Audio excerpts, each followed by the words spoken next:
Done. Amechi, good morning. Good morning once again. And let me take it from there. When you have your first cousins, second cousins in these other countries, and you have your president that is telling you that if Daura is not, if they don't want him in Daura, he can move to Niger to say no, if some of you disturb you for appointment or whatever. Amechi, seriously, Tebe hits the nail on the head. Our borders are porous, and we have said here consistently that we are fantastic Nigerians. Even though you put stringent measures at the border, you have some Nigerians that most Nigerians will compromise. Why? Because of poverty, because of poverty, illiteracy, and so many other factors that aid corruption. So Nigerians will flank the borders open. If one big man calls, hello, my container is passing, let them pass through. So I want to congratulate you and Tebe yesterday for calling on the president to make that call, and which he did. Those are the kind of things that the advisors of the president should be proactive about. President, this is what is happening. Can you quickly do that? We have an issue at hand now. They are calling for the removal or the sack of Abike Dabiri Erewa, the head of the Nigerian Diaspora Commission. Over what? Some persons in Khartoum, a coalition of Southeast Igbo guys are saying that there is segregation in the airlift of Nigerians there. It's something that we need the clarity from the commission. She needs to tell us. They need to speak up. But I said here last week, the confusion over that 1.2 billion and $1.2 million that were released is yet to settle. The Ministry of Foreign Affairs, the money was released to them, but at the end of the day, it's Humanitarian Affairs that is handling the matter, and Enema is finding itself in Egypt, relaxing in hotels. There are issues we have in this country. I think the Orosaya report should be revisited. Why do we have all these ministries and they cannot coordinate themselves and give us? Why do you think the Nigerian officials decided to put Nigerian evacuees in Sudan on buses on state-by-state basis? The explanation is that it will help in repatriation when they come back home. But does it hold water? We have killed we are killing ourselves more even outside the country. Why will you put them state by state? Well, was it the best move? If you arrive Nigeria and you're taking them to their state, let me share some information with us. Instructively, I'm on the Sudan repatriation situation room WhatsApp platform. We follow minute by minute, the situation as it were. And from the explanations of the discussions that I understand, when the buses were ready, the 13 buses, when they were on ground and ready to move, almost everybody wanted to go in. With over how many students? But the embassy official said one priority will be given to students. Students will be evacuated first. And when it was for evacuation of students, the same issues. They now said, okay, every state will have about, I think, 10 or 20 of the students. Abia, starting with Abia, what was the other one? Ebonyi, Benue, in that order. They said they did that for the first bus. From the students that were on ground, they said they did that for the first bus. How many people? There were 30 buses. And then for the others... No, how many people can a bus take? For the others, I think about 90 or 60 or 90. And then for the others, almost everybody, the students were jumping on it. But what you cannot take away is the fact that, just like Mustafa has explained, if you go to the US, if you go to Canada, you go to UK, you know the kind of Nigerians you meet in those places. If you go to Niger, you also know the kind of Nigerians you meet there. In Sudan, what you cannot take away is majority of the students there that were evacuated are from the far north. You cannot take that away. So if priority is given to Northwest and Northeast. Northwest and North, exactly. Even state government have been sponsored. So if such is the case, then you cannot expect. From what we heard is they said there was somebody from the southeast when students were going in and all of that. He just came and wanted to jump through the window, and some of them are traders. I actually met some from the southeast. If you have been, are there plans after the students have been evacuated? Are there plans to evacuate other Nigerians? From what they are saying, yes, there are plans. The Nigerian situation is even different from others, even UK, US, and then. What did UK and US do? The first thing they did was they evacuated the embassy staff and their families. Our Nigerian embassy staff and families are still in Sudan. The priority is for the students to move. Then they will now pay attention to other Nigerians. And the ambassador has said they will be the last set of. But Amechi, that speaks facts to what Mustafa is saying. These children are children of ministers, PAMSETs, and directors. So they are concerned that governors and National Assembly members. They are concerned that their children will be affected first. But why didn't they even involve the military? Why didn't they involve the Navy and the Air Force? No, let me tell you. Let me answer him. Yes, please.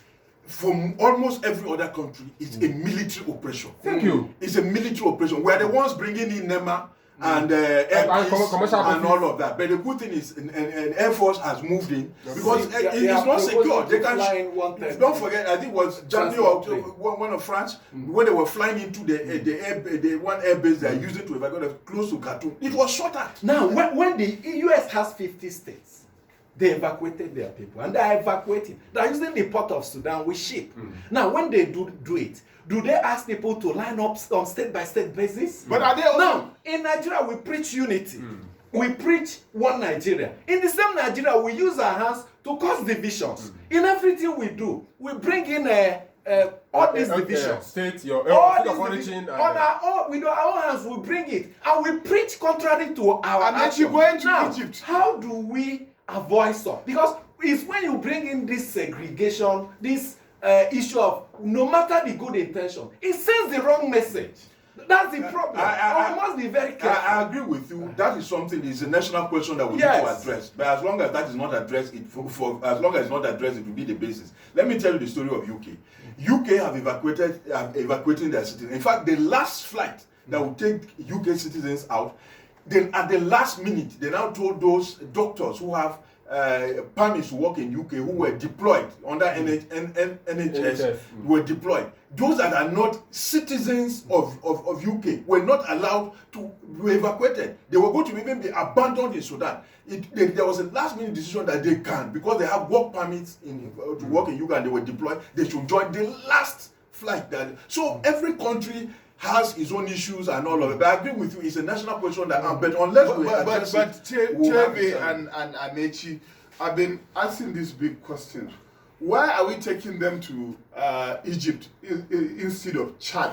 Because from Chad you can enter Maiduguri and bring them to Nigeria. Why are we evacuating them to Egypt instead of Chad? Some of the students who are schooling in Sudan and could not afford to pay those years, they enter Sudan through Chad. I knew a couple of them. Is Khartoum closer to Chad than to Egypt? See, you are talking about the evacuation is taking place in Khartoum. There are security considerations. It's not safe. It's not safe. To come through Chad. For you to even go to Egypt, the Nigerian government, the Sudanese government must give you clearance, for you to move.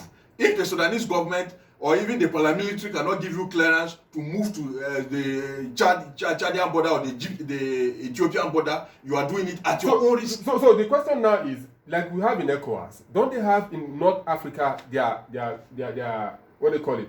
Their commission, like ECOWAS commission? Egypt is very strong and is supporting one of the factions. What passport do they have there? Sudan and Egypt. Egypt is involved in the crisis. Egypt is supporting the army. UAE is supporting the paramilitary. Paramilitary. So Egypt is also a very strong nation in North Africa. What do you expect Egypt to do? David, whatever it's going to do, it's going to compromise. Issue of prioritization. In every society, and especially in a conflict area, there are the vulnerable, women and children. Now, should we not give priority to evacuation of women and children before students?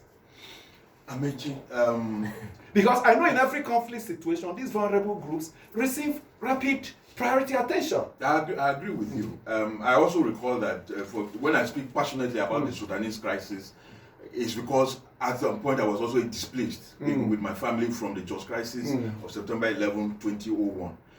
Except you are displaced, you won't understand the challenge. And what happened? Not just in Jos and other places, state governments sending buses to move people, and the first set of people they move are the students. The first set of people they move. State government or federal government? No, the state government. Every state. So they didn't give priority to women and children? Students now. Yes, okay, Jos. Now students who were moved first before every other indigene or any other person that wanted including to go to women Makwa. and children. Yes. Is that the right? No, thing? Amechi Is that the right understand it. Students, most of them are visitors. They are strangers. Every other citizen there is a visitor. Mustafa made reference to about 6 million Nigerians. Yes. Some They are are, all some are visitors. grounded, some Yes. are intermarried there. So, and the students that are visitors that are staying there for about 4 years or 5 years, they don't know the country as Now, you have grounded a there. 20-year-old male student who is even older than some of the fighters on the streets.